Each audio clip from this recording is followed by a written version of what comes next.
Welcome back. Now there's a good idea to take a look at the bulk upload in one more sense. What we're going to do is go to bulk upload here, and what you're going to notice is that what you can do is you can also add in specific web pages. So for example, if you have images in Google image search, or if you have them in some of these other areas, what you can do is you can bring in that content into your course. And you'll see images, and what you can do is you can add in the images from some of these areas. You can click select one file, and what you can do is you can upload this file to your curriculum. You can then click on that image, you'll see it, and Teachable is going to treat it like a separate lecture for anything else that you are doing. In bulk upload, we can also add in a link URL. So for example, if we went to get the link from the web, we can place that link here in this area.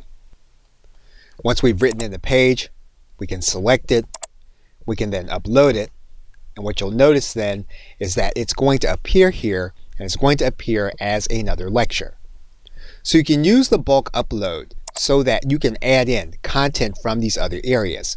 You can add in content from your Dropbox, you can add in content from your Google Drive, you can add in content from your OneDrive, which is from Microsoft.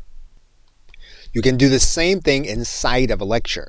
So for example, we can click Add File. What we can do here is we can then click Choose Files. You're then going to see the same dialog box from your computer, web images, link URL, FTP, as well as your cloud storage drives. Once you have your curriculum the way you want it to be, you can preview it, and your course is going to start working the way that your student will actually see it.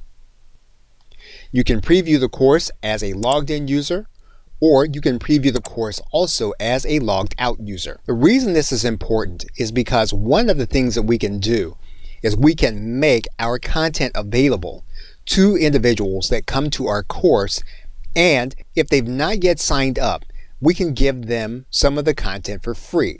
And we can do that by clicking on this free preview button. And what that's going to mean is that the individuals that come to our course, they're then going to see this lecture and they're going to be able to participate in it even though they have not yet paid. And what you'll do is you'll go and you'll preview this area.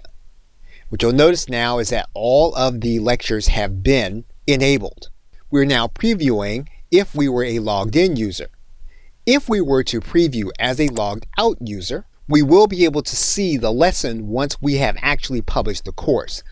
Now at this stage of our process, we have not yet published our course, so it's not yet available. Once our course is available and the user comes to this page as a logged out user, they will be able to have access to a specific lesson, even if we've not had that individual make a payment to us. Okay, so with that, thanks, and I will see you in another video.